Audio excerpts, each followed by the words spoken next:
Hi friends, అందరూ బాగున్నారా? అందరూ బాగున్నారని అనుకుంటున్నాను. మనము లాస్ట్ వీడియో పోస్ట్ చేసి చాలా రోజులైంది. ఈరోజు మంచి కాన్సెప్ట్స్తో మేము ముందుకు వచ్చాను.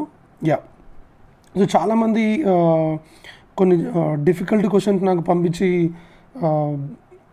ఈ క్వశ్చన్స్ మాకు సొల్యూషన్స్ కావాలి ఇన్ షార్ట్కట్ ట్రిక్స్, తెలుగులో ఇంతవరకు మాకు ఎవరు అది ఎక్కడ యూట్యూబ్లో కానీ ఇంకెక్కడ కానీ వెతికినా కూడా దాని సొల్యూషన్స్ అనేవి మాకు దొరకట్లేదు. ఇట్లాంటి క్వశ్చన్స్ మాకు కావాలి. లైక్ ఏపీఎస్ఐ కానీ తెలంగాణ ఎస్ఐ కానీ ఎగ్జామ్స్లో మెయిన్స్లో అడగడానికి ఛాన్స్ ఉన్నటువంటి క్వశ్చన్స్. మాకు మోస్ట్ డిఫికల్ట్ క్వశ్చన్స్ మాకు కావాలి అని చెప్పి చాలామంది అడగడం జరిగింది. వాళ్ళ కోసం ప్రత్యేకంగా చేస్తున్నటువంటి వీడియో అండి.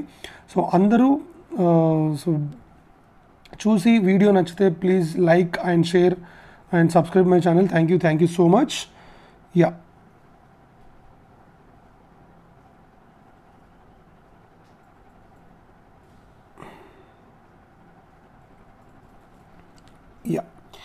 ఈరోజు వచ్చి మనము టైమ్ స్పీడ్ డిస్టెన్స్లో మనము మోస్ట్ ఇంపార్టెంట్ టైమ్ స్పీడ్ డిస్టెన్స్లో లైక్ చాలా మంచి కాన్సెప్ట్, ఖచ్చితంగా అడగడానికి ఛాన్స్ ఉన్నటువంటి కాన్సెప్ట్ అండి. టైమ్ స్పీడ్ డిస్టెన్స్లో మనము ఈరోజు చేయబోతున్నది కాలం దూరం వేగం.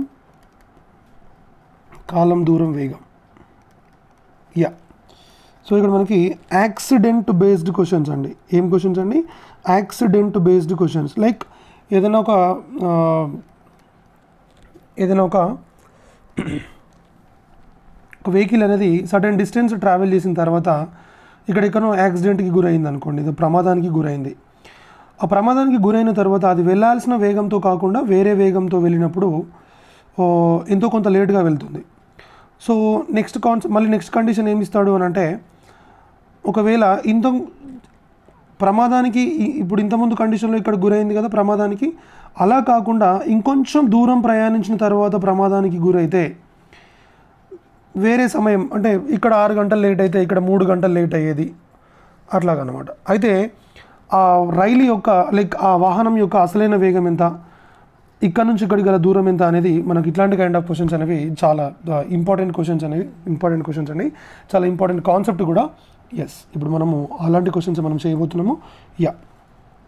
ఇక్కడ చూడండి, ఇక్కడ ఒక రైలు 300 కిలోమీటర్ల దూరం ప్రయాణించిన తర్వాత ప్రమాదానికి గురైంది. ఆ తర్వాత అది దాని ముందున్న వేగంలో 3/5 వంతు వేగంతో ప్రయాణించి దాని గమ్యస్థానాన్ని 8 గంటలు ఆలస్యంగా చేరాను.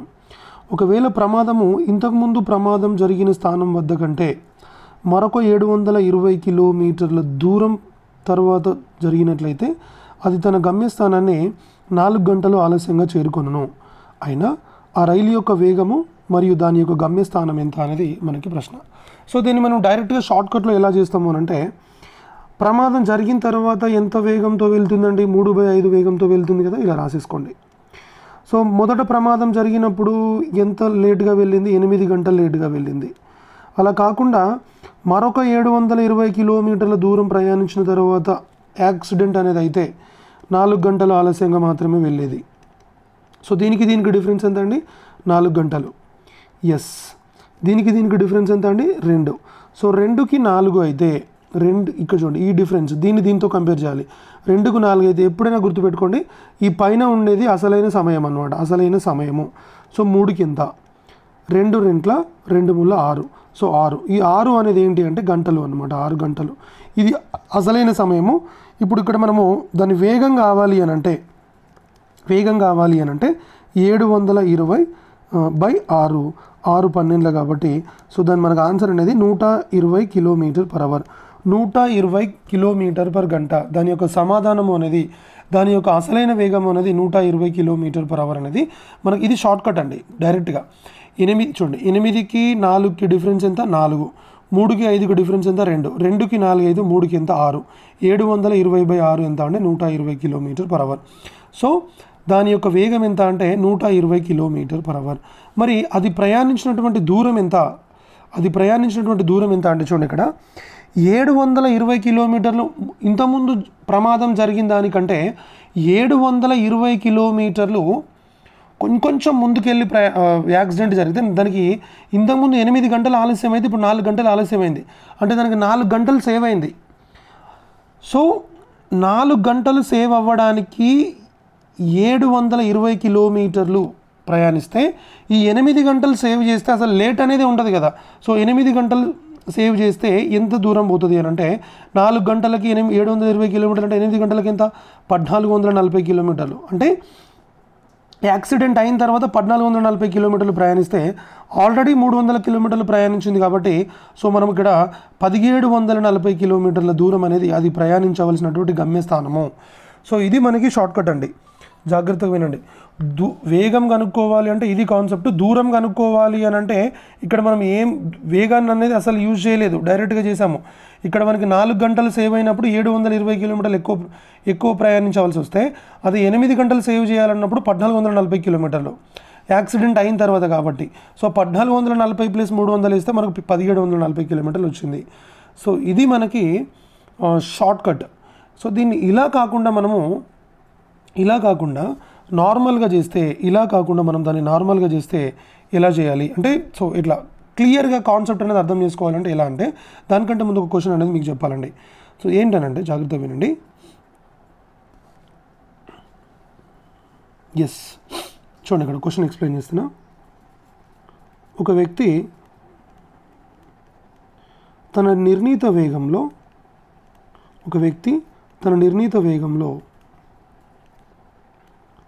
5/6 వంతు వేగంతో ప్రయాణించినప్పుడు 5/6 వంతు వేగంతో ప్రయాణించినప్పుడు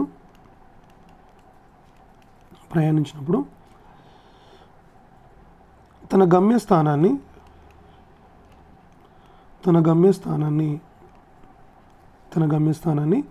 10 నిమిషాలు ఆలస్యంగా చేరెను. 10 నిమిషాలు ఆలస్యంగా చేరెను. అయినా అతని యొక్క ఆ వ్యక్తి యొక్క నిర్ణీత సమయం ఎంత అనేది మనకి ప్రశ్న. నిర్ణీత సమయం ఎంత అనేది మనకి ప్రశ్న. సరే ఇక్కడ చూద్దాము, జాగ్రత్తగా వినండి.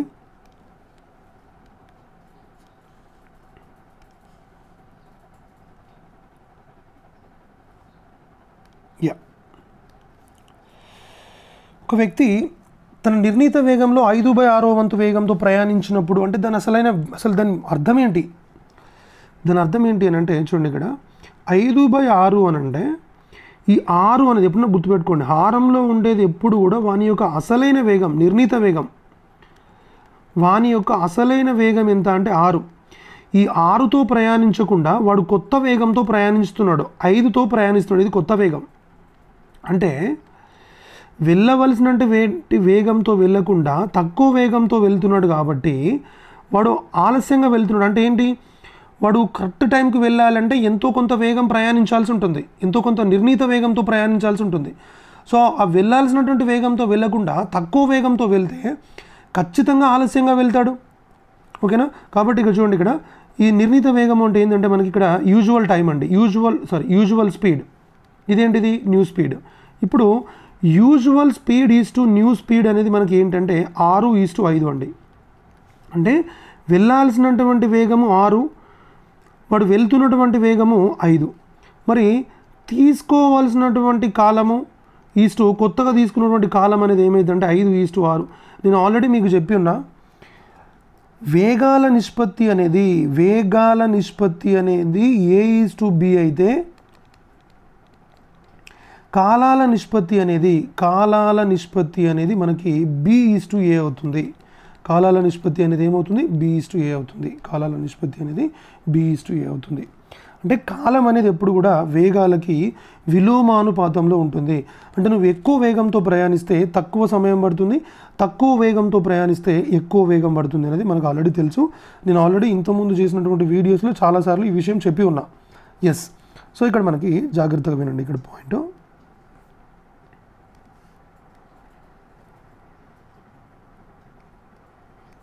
ఎస్, ఇక్కడ వాని అసలైన వేగం అనేది 6, వాడు కొత్తగా వెళ్తున్నటువంటి వేగం 5. అంటే అసలైన వేగం ఎక్కువ ఉంది, వేగం ఎక్కువ ఉన్నప్పుడు వాడు తీసుకున్నటువంటి సమయం తక్కువ ఉంది. చూడండి, అంటే వెళ్ళాల్సిన వేగంతో వెళ్ళకుండా తక్కువ వేగంతో వెళ్తున్నాడు కాబట్టి అంటే తీసుకోవాల్సిన సమయం కంటే ఎక్కువ సమయం తీసుకుంటున్నాడు. చూడండి ఇక్కడ 5 వాడు యాక్చువల్గా వాడి అసలు వేగంతో వెళితే 5 తీసుకోవాల్సింది, వేగాన్ని తక్కువ చేసి వెళ్తున్నాడు కాబట్టి ఎక్కువ సమయం తీసుకుంటున్నాడు. చూడండి కొత్త వేగం వచ్చి 5, కొత్త సమయం వచ్చి ఎంత 6, పాత వేగం అంటే వాని అసలైన వేగం 5, 6 వాని అసలైన కాలం ఎంత 5. ఎక్కువ వేగం ఉన్నప్పుడు తక్కువ సమయం తీసుకుంటున్నాడు, తక్కువ వేగంతో వెళ్తున్నప్పుడు ఎక్కువ సమయం తీసుకుంటున్నాడు. కాబట్టి మరి ఎంత ఎక్కువ సమయాన్ని తీసుకుంటున్నాడు రేషియో ప్రకారంగా 1 ఎక్కువ తీసుకున్నాడు. అంటే ఒక పార్ట్ ఆలస్యంగా వెళ్తున్నాడు. మరి క్వశ్చన్ ప్రకారం ఎంత ఆలస్యంగా వెళ్ళిండు 10. కాబట్టి 1కి 10 అయితే 5కి ఎంత అని అంటే 5 బదులు 50 అన్నమాట. 5 × 10/1 సో 50 నిమిషాలు. వాని యొక్క చూడండి యూజువల్ టైం అండి మనం అనుకోవాల్సింది, నిర్ణీత సమయం అన్నాడు కాబట్టి 5. సో డైరెక్ట్గా మనం క్వశ్చన్ నుంచి చెప్పలేమంటే 5 అనేది ఇక్కడ యూజువల్ టైం అని చెప్పానా, ఈ పైన ఉండేది ఎప్పుడు కూడా యూజువల్ టైం అవుతుంది, యూజువల్ టైం అవుతుంది. So that is the point అనమాట. I hope you understood. ఇది మనకి కాన్సెప్ట్. చూడండి ఇంతకుముందు మనం డిస్కస్ చేసినటువంటి క్వశ్చన్లు అంటే ఇదే, ఈ యాక్సిడెంట్ జరిగినటువంటి క్వశ్చన్లో వాడు వెళ్ళాల్సినటువంటి వేగంతో వెళ్ళకుండా యాక్సిడెంట్ అయిన తర్వాత 3/5 వంతు వేగంతో వెళ్తున్నాడు. చూడండి ఇక్కడ అంటే ఎంత డిఫరెన్స్ వచ్చింది, 8 గంటలు 4 గంటలు అంటే 2 గంటలకు ఎంతది 4 గంటల డిఫరెన్స్ వచ్చింది, 4 గంటల డిఫరెన్స్ వచ్చింది. ఎస్ 4 గంటల డిఫరెన్స్ వచ్చింది. ఇక్కడ 4 గంటల డిఫరెన్స్ వచ్చింది. ఓకే జాగ్రత్తగా వినండి, 4 గంటల డిఫరెన్స్ వచ్చింది. ఈ 4 గంటల డిఫరెన్స్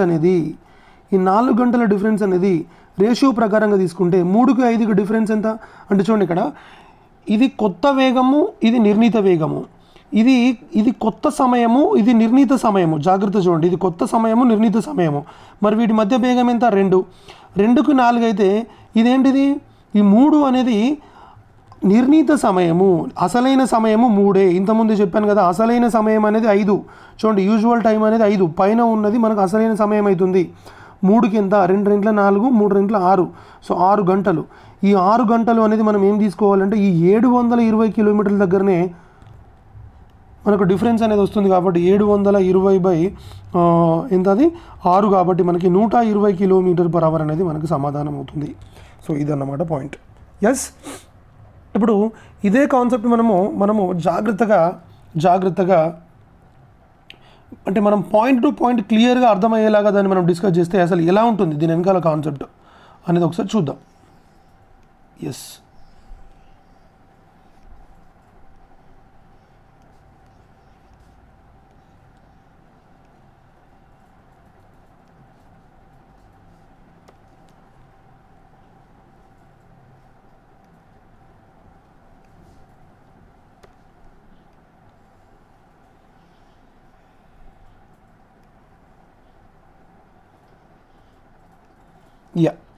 ఇప్పుడు మనకు క్లియర్ అయిపోయిందండి. ఒక్కసారి చూడండి జాగ్రత్తగా. ఏం లేదు, వాడు ఇక్కడ నుంచి ఇక్కడికి ట్రావెల్ చేద్దామని అనుకుంటున్నాడు అని అనుకుందాం. వాడు ఒక 300 కిలోమీటర్లు ట్రావెల్ చేశాడు. మరి 300 కిలోమీటర్లు ట్రావెల్ చేస్తే 300 కిలోమీటర్లు వాడు ట్రావెల్ చేస్తే ఏం జరిగింది, ఇక్కడ యాక్సిడెంట్ అయింది. 300 కిలోమీటర్లు ట్రావెల్ చేసిన తర్వాత ఏమైంది, యాక్సిడెంట్ అనేది అయ్యింది. ఇక్కడెక్కడో యాక్సిడెంట్ అయింది.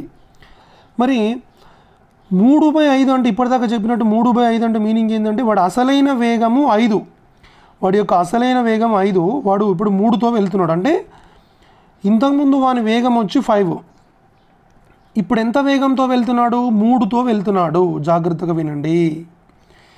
ఎస్ వాడు ఇప్పుడు ఎంతతో వెళ్తున్నాడు, 3తో వెళ్తున్నాడు. ఇలా కాకుండా వాడు అంటే ఇంతకుముందు జరిగిన యాక్సిడెంట్ అనేది ఇంతకుముందు ఇక్కడ జరిగింది కదా, ఇక్కడ కాకుండా ఇంకొక 720 కిలోమీటర్ల దూరం ప్రయాణించిన తరువాత యాక్సిడెంట్ అనేది అయితే, యాక్సిడెంట్ అంటే ఎప్పుడు యాక్సిడెంట్ అయినా కూడా వాడు 3/5 వంతు వేగంతోనే వెళ్తాడు. అంటే ఇక్కడ నుంచి ఇక్కడ దాకా 5 వేగంతో వెళ్తే యాక్సిడెంట్ అయిన తర్వాత 3 వేగంతో వెళ్తాడు. యాక్సిడెంట్ అయిన తర్వాత 3 వేగంతో వెళ్తాడు. That is the point. Yes ఇప్పుడు అంటే ఇక్కడ మనం జాగ్రత్తగా అబ్జర్వ్ చేస్తే ఎక్కడ డిఫరెన్స్ వస్తుందండి, మనం ఇక్కడ జాగ్రత్తగా అబ్జర్వ్ చేయాలి. So listen carefully. ఇక్కడ అంటే ఇక్కడే యాక్సిడెంట్ అయింది, సెకండ్ కండిషన్లో ఇక్కడే యాక్సిడెంట్ అయింది. జాగ్రత్తగా అబ్జర్వ్ చేస్తే ఇక్కడ నుంచి ఇక్కడ దాకా 5 వేగంతోనే వెళ్ళిండు. ఈ సెకండ్ కండిషన్లో ఇక్కడ నుంచి ఇక్కడ దాకా 5 వేగమే, ఇక్కడ నుంచి ఇక్కడ దాకా 5 వేగము, ఎస్, ఇక్కడ నుంచి ఇక్కడ దాకా 3 వేగము, ఇక్కడ నుంచి ఇక్కడ దాకా 3 వేగము. ఇప్పుడు ఈ పోర్షన్ని మనం అబ్జర్వ్ చేస్తే ఇక్కడ ఎంత లేట్గా వెళ్ళిండు? ఫస్ట్ కండిషన్లో 8 గంటలు లేట్గా వెళ్ళిండు. క్వశ్చన్ చూడండి, 8 గంటలు లేట్గా వెళ్ళాడు. ఇక్కడ వచ్చి 4 గంటలు లేట్గా వెళ్ళాడు. ఇప్పుడు చూడండి, ఈ పోర్షన్ మొత్తంలో ఇక్కడ నుంచి ఇక్కడ దాకా వాడు 3 వేగంతోనే వెళ్తున్నాడు. ఇక్కడ నుంచి ఇక్కడ దాకా మళ్ళీ 3 వేగమే. చూడండి, ఇక్కడ నుంచి ఇక్కడ దాకా 5 వేగము, ఇక్కడ నుంచి ఇక్కడ దాకా 5 వేగము. అంటే ఈ పోర్షన్లో వేగాలలో ఎట్లాంటి డిఫరెన్స్ లేదు. మరి సమయంలో డిఫరెన్స్ వచ్చింది అని అంటే ఖచ్చితంగా వేగంలో డిఫరెన్స్ వచ్చినప్పుడే సమయంలో డిఫరెన్స్ అనేది వస్తుంది, సమయంలో తేడా అనేది వస్తుంది. ఇప్పుడు మనం రోజు పొద్దున్న లేచి ఒకే దూరాన్ని ప్రయాణిస్తున్నప్పుడు ఒకరోజు ఒక వేగంతో ఇంకొక రోజు ఇంకొక వేగంతో ప్రయాణించినప్పుడు అక్కడ ఖచ్చితంగా ఇప్పుడు 100 కిలోమీటర్ల దూరాన్ని నువ్వు ప్రయాణించాలి. ఒక రోజేమో 50 km/h వేగంతో ప్రయాణిస్తే నీకు 2 గంటల సమయం పడుతుంది. అదే 100 కిలోమీటర్ల దూరాన్ని నువ్వు 100 km/h వేగంతో ప్రయాణిస్తే 1 గంట సమయం పడుతుంది. అంటే నువ్వు ప్రయాణిస్తున్నటువంటి దూరం అనేది సమానమే, కానీ వేరువేరు వేగాలతో ప్రయాణించినప్పుడు నీకు వేరువేరు సమయాలు పడతాయి. అంటే ఇప్పుడు ఈ దూరం అనేది ఇక్కడ నుంచి ఇక్కడ దాకా 720 కిలోమీటర్లు. మరి ఈ 720 కిలోమీటర్లు ఇక్కడ మనకు 5 వేగంతో ప్రయాణించినావు, ఇక్కడ 3 వేగంతో ప్రయాణిస్తున్నప్పుడు ఇక్కడేమో 8 గంటల ఆలస్యంగా పోయినావు, ఇక్కడ 4 గంటల ఆలస్యంగా పోయినావు. అంటే ఈ కాలాల యొక్క తేడా అనేది ఎందుకు వచ్చింది అని అంటే ఇక్కడ ఈ 720 కిలోమీటర్ల దూరాన్ని నువ్వు ఒకసారి 3 వేగంతో ప్రయాణించినప్పుడు, అంటే దీన్ని మనం ఎక్స్ అనుకుందాం, 5x 3x అట్లా అనుకుంటే బెటర్. మనకు ఒక కాన్స్టెంట్ అనేది ఉండాలి కదా, అలాగన్నమాట. ఎస్ ఇప్పుడు 720/3x - 720/5x ఎందుకు అని అంటే చూడండి, ఇక్కడ 8 - 4 ఇది ఇక్కడ వచ్చినటువంటి కాలము. ఇది అంటే 8 గంటల లేట్ ఎందుకు వచ్చింది అంటే దీనివల్ల లేట్ వచ్చింది. ఇక్కడ 4 గంటల లేట్ ఎందుకు వచ్చిందంటే దీనివల్ల లేట్ వచ్చింది. అంటే ఇప్పుడు ఇది దూరం బై వేగము, 3x అనేది వేగమే కదండి. Yes, 720/5x. సో ఇప్పుడు దీన్ని మనం కట్ చేస్తే 5 240 టైమ్స్, ఇది ఎంత అండి? 5 144 టైమ్స్. Yes, 144 times. ఇప్పుడు కింద ఎక్స్ అనేది అలాగే ఉంటుంది. 240 - 144 ఎంత అండి? 96. ఎస్, అంతేనా? యా, 96. ఇది ఎంత అండి? ఇది 4. ఇది 424 times. So X equal to ఎంత వచ్చిందండి? 24. ఇప్పుడు దాని యొక్క అసలైన వేగం ఎంత? దాని యొక్క అసలైన వేగము 5 అంటే 5x. సో 5x అంటే ఏంటంటే 5x అంటే 5 × 24 ఈజ్ ఈక్వల్ టు దాని యొక్క వేగం ఎంత అంటే 120 km/h. ఇంతకుముందు కూడా మనం 120 km/h వచ్చింది కదా. సింపుల్గా 120 km/h అనేది దాని యొక్క అసలైన వేగం అవుతుంది. 120 km/h అనేది దాని యొక్క అసలైన వేగం అవుతుంది. ఎస్, ఇప్పుడు దాని యొక్క వేగం ఎంత? ఆ రైలు యొక్క వేగం ఎంత అని అంటే 120 km/h వచ్చేసింది. మరి యొక్క దాని గమ్యస్థానం యొక్క దూరం ఎంత? దాని గమ్యస్థానం యొక్క దూరం ఎంత అని అన్నాడు. మరి గమ్యస్థానం యొక్క దూరం కూడా చెప్దాము. ఎస్, ఇక్కడ ఒక్కసారికి సెకండ్ కండిషన్ చూసినట్టయితే ఇంతకుముందేమో 8 గంటలు ఆలస్యంగా వెళ్ళిందండి, ఇక్కడ వచ్చి 4 గంటలు ఆలస్యంగా వెళ్ళింది. మరి ఈ 4 గంటలు ఆలస్యంగా ఎందుకు వెళ్ళింది అంటే ఇక్కడతో కంపేర్ చేస్తే ఇక్కడ ఒక 4 గంటలు దానికి సేవ్ అయింది. ఎందుకు సేవ్ అయింది అని అంటే ఇక్కడ 720 కిలోమీటర్లు కొంచెం ముందుగా ప్రయాణించిందంటే 4 గంటలలో వాడు 720 కిలోమీటర్లు సేవ్ చేస్తే ఇక్కడ నుంచి ఇక్కడ దాకా సేవ్ చేయాలంటే ఎంత సమయం పడుతుంది? వానికి 8 గంటలు. 8 గంటలలో ఎంత సేవ్ చేస్తాడు అని అంటే 4 గంటలకి 720 అని అంటే 8 గంటలలో 1440 కిలోమీటర్లు. అంటే ఈ 4 గంటలు మనకి ఎక్కడ సేవ్ అయింది? ఇక్కడ నుంచి ఇక్కడ దాకా 4 గంటలు సేవ్ అయింది. ఎస్, మరి ఇక్కడ 8 గంటలు అంటే ఇక్కడ నుంచి ఇక్కడ దాకా 1440 కిలోమీటర్లు అనమాట. మరి మొత్తం ఎంత? ఇక్కడ ఒక 300 ఉంది కదా, ప్లస్ 300. కాబట్టి మనకి ఇక్కడ ఆన్సర్ ఏమవుతుందండి? 1740 కిలోమీటర్లు అనేది మనకు సమాధానం అవుతుంది. జాగ్రత్తగా వినండి, ఇది షార్ట్ కట్. ఎస్, ఈ 720 కిలోమీటర్లు అనేది మనకి ఎందుకు సేవ్ అయింది? 720 కిలోమీటర్లు అనేది ఎక్కువ ప్రయాణించడం వల్ల ఇక్కడితో కంపేర్ చేస్తే మనకి 4 గంటలు సేవ్ అయింది. నేను తీసుకున్నది ఈ 4 గంటలు కాదు, ఇక్కడ నుంచి కంపేర్ చేస్తే మనకి ఇక్కడ 4 గంటలు సేవ్ అయింది. చూడండి, 8 గంటలు లేటు, 4 గంటలు లేటు, డిఫరెన్స్ 4 గంటలు. సో ఈ 4 గంటలు సేవ్ అవ్వడానికి 720 కిలోమీటర్లు పడితే ఈ 8 గంటలు సేవ్ అవ్వడానికి అంటే ఇక్కడ నుంచి ఇక్కడ దాకా 8 గంటలు సేవ్ అవ్వడానికి వాడికి ఎంత దూరం ప్రయాణించాలి అంటే 1440 కిలోమీటర్లు ప్రయాణించాలి అలాగనమాట. సో ఇక్కడ నుంచి ఇక్కడ దాకా 1440 అంటే ఎక్స్ట్రా ఇంకొక 300 ఉంది కాబట్టి మొత్తం మనకు 1740 కిలోమీటర్లు అనేది వాడు ప్రయాణించవలసినటువంటి దూరం అవుతుంది. Yes, I hope you understood the concept. Next కాన్సెప్ట్లోకి అంటే నెక్స్ట్ క్వశ్చన్లోకి వెళ్ళిపోదాము. చూడండి, ఇక్కడ ఒక రైలు తన ప్రయాణంలో 50 కిలోమీటర్ల దూరం ప్రయాణించిన తర్వాత యాక్సిడెంట్కి గురయ్యను. యాక్సిడెంట్ అయిన తర్వాత అంటే చూడండి, ఇక్కడ ఒక 50 కిలోమీటర్లు అది ప్రయాణించింది. తర్వాత ఏమైంది, దానికి యాక్సిడెంట్ అయింది. యాక్సిడెంట్ అయిన తర్వాత 3/4 వంతు దూరం 3/4 వంతు వేగంతో ప్రయాణించింది. అట్లా కాకుండా అంటే 50 కిలోమీటర్లు మాత్రమే కాకుండా ఇంకొక 24 కిలోమీటర్ల దూరం ప్రయాణించిన తర్వాత యాక్సిడెంట్ అనేది అయితే అప్పుడు వానికి ఎంత ఆలస్యం అయింది అని అంటే 25 నిమిషాలు ఆలస్యంగా అయింది. చూడండి ఇక్కడ. ఎస్, ఇప్పుడు మనము తీసుకోవాల్సింది ఏంటి మరి, ఈ డైరెక్ట్ షార్ట్ కట్ చెప్తున్నా చూడండి. 3/4 డిఫరెన్స్ ఎంత 1. 35కు 25కు డిఫరెన్స్ ఎంత, 35కు 25కు డిఫరెన్స్ ఎంత 10. సో 10. సో 1కి 10 అయితే 3కి ఎంత అని అంటే 30 మినిట్స్. ఈ 30 మినిట్స్ ఎక్కడ డిఫరెన్స్ వచ్చిందంటే 24 కిలోమీటర్ల వల్ల మనకి 30 డిఫరెన్స్ వచ్చింది. 24/30/60 అంటే మినిట్స్లో ఉంది కదా మరి, కాబట్టి 24 × 60/30. ఎస్, 0 0 క్యాన్సిల్, 3 1 3 2 48 km/h అనేది ఆన్సర్ అవుతుంది. ఎస్, వెరీ వెరీ సింపుల్ అండి. షార్ట్ కట్ డైరెక్ట్గా మనం ఓరల్గా కూడా చేసుకోవచ్చు దీన్ని. ఓరల్గా ఎలా అంటే జాగ్రత్తగా వినండి. 3/4 డిఫరెన్స్ 1, 35 25 డిఫరెన్స్ ఎంత 10, 1కి 10 అయితే 3కి ఎంత 30. సో 24 అంటే 30 అంటే 30 మినిట్స్. హాఫ్ అన్ అవర్లో 24 కిలోమీటర్స్ డిఫరెన్స్ వచ్చింది. హాఫ్ అన్ అవర్లో 24 కిలోమీటర్స్ అయితే 1 అవర్లో ఎంత అంటే 48 km/h. That is the point అన్నమాట. ఎస్. ఇప్పుడు ఇక్కడ నుంచి ఇక్కడికి ఎంత టైం సేవ్ అయిందంటే ఇప్పుడు ఇది వేగం అనేది అయిపోయిందండి. ఇప్పుడు దూరం కనుక్కోవాలి. ఏం కనుక్కోవాలి, దూరం కనుక్కోవాలి. జాగ్రత్తగా వినండి. ఎస్, ఇక్కడ నుంచి ఇక్కడికి ఎంత సమయం సేవ్ అయింది, 10 నిమిషాలు సేవ్ అయింది.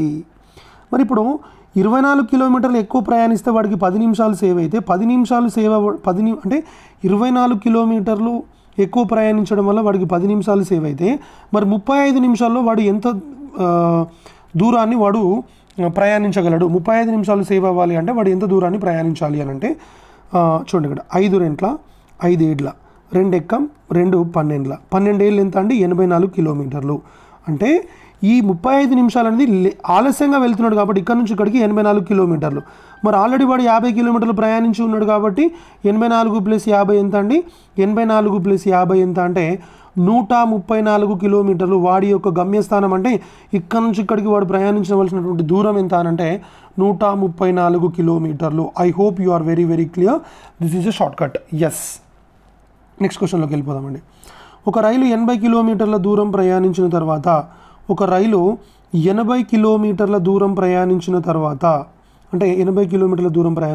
ప్రమాదానికి గురైంది.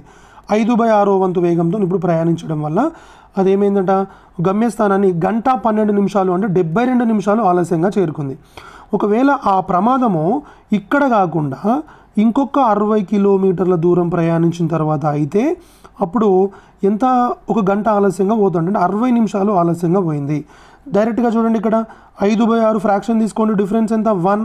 సో 1కి ఇక్కడ డిఫరెన్స్ ఎంత, 72కి 60కి డిఫరెన్స్ ఎంత 12. 1కి 12 అయితే తీసుకోవాల్సింది 5 కదా, 5కి ఎంత అని అంటే 60 నిమిషాలు. ఎస్, 60 నిమిషాలు. చూడండి, ఈ 60 నిమిషాల డిఫరెన్స్ ఎక్కడి నుంచి వచ్చింది, 60 కిలోమీటర్లు. 60 నిమిషాలలో 60 కిలోమీటర్లు పోతున్నాడు అని అంటే ఎస్, 60 క్యాన్సిల్, 60 పైకి వెళ్తే వాని యొక్క వేగం ఎంత అంటే 60 km/h. 60 km/h అనేది మనకి సమాధానం అవుతుంది. I hope you are very very clear. మరి దూరం ఎంత అండి, వాడు ప్రయాణించవలసినటువంటి దూరం ఎంత అంటే మన గమ్యస్థానం ఎంత, మన గమ్యస్థానం యొక్క దూరం ఎంత అని అంటే జాగ్రత్తగా వినాలి. ఎస్, ఇప్పుడు వాడికి ఇక్కడేమో 72 కిలోమీటర్లు పట్టింది, ఇక్కడేమో 72 నిమిషాలు పట్టింది, ఇక్కడ 60 నిమిషాలు పట్టింది. ఇప్పుడు వాడికి ఇక్కడ 12 నిమిషాలు ఎప్పుడు సేవ్ అయింది అని అంటే 12 నిమిషాలు సేవ్ అవ్వాలి అంటే వాడు ఒక 60 కిలోమీటర్లు ఎక్స్ట్రా ట్రావెల్ చేయాల్సి ఉంటుంది. 12 నిమిషాలు సేవ్ అవ్వడానికి 60 కిలోమీటర్లు ఎక్కువ ట్రావెల్ చేస్తే మరి వాడికి 72 నిమిషాలు సేవ్ అవ్వాలి అంటే ఎంత దూరం ట్రావెల్ చేయాల్సి ఉంటుందంటే 12 × 5 = 60. ఎస్, 5/72 ఎంత అంటే చెప్పండి, 5/72 ఎంత? 360 కిలోమీటర్లు. అంటే ఇక్కడ నుంచి ఇక్కడికి 360 కిలోమీటర్లు. మరి ఇక్కడ ఎంత ఉంటుంది? సో +80 కాబట్టి 440 కిలోమీటర్లు. ఇది మనకి ఆన్సర్ అవుతుంది. I hope you are very very clear. Yes, ఇది చాలా చాలా ఇంపార్టెంట్ కాన్సెప్ట్ అండి. So very very important. So ఇది మనకి ఇంపార్టెంట్ అండి. ఇక్కడ ఏంటంటే మనకి ఒక్కసారి మాత్రమే యాక్సిడెంట్ అయిందండి, కానీ ఇక్కడ కొన్ని కాన్సెప్ట్లు ఉంటాయి. ఏంటంటే ఇక్కడ యాక్సిడెంట్ అవుతుంది, మళ్ళీ కొంచెం దూరం అవుతుంది, మళ్ళీ యాక్సిడెంట్ అవుతుంది. ఇక్కడ నుంచి ఇక్కడ ట్రావెల్ చేసిన తర్వాత యాక్సిడెంట్ అయితే కొంచెం వేగం తగ్గించుకుంటూ వెళ్తాడు, మళ్ళీ ఇక్కడ యాక్సిడెంట్ అయిన తర్వాత ఇంకా వేగం తగ్గిస్తాడు. అంటే ఇక్కడ ఏంటంటే మనకు ఒక్కసారి మాత్రమే యాక్సిడెంట్ అయింది, ఒక్కసారి అంటే సింగిల్ యాక్సిడెంట్ క్వశ్చన్స్ అనమాట ఇవి. ఒకవేళ డబుల్ యాక్సిడెంట్ క్వశ్చన్స్ ఉంటే ఎలా? 2 సార్లు యాక్సిడెంట్ అవుతుంది. అంటే వాడు ఇక్కడ నుంచి ఇక్కడికి వెళ్తాడు, ఇక్కడ యాక్సిడెంట్ అయింది, వేగాన్ని తగ్గించుకున్నాడు, మళ్ళీ యాక్సిడెంట్ అయింది. ఒకే దారిలో 2 సార్లు యాక్సిడెంట్ అయితే ఎలా ఉంటుంది అనేది మన కాన్సెప్ట్ అనేది నెక్స్ట్ వీడియోలో చూద్దాము. సో నా కాన్సెప్ట్ కనుక మీకు నచ్చినట్టయితే so please subscribe my channel and share my channel అండి. So share my channel and share my questions and share my concepts. Thank you for watching my video. Thank you so much. So please share my video and subscribe my channel. Thank you so much.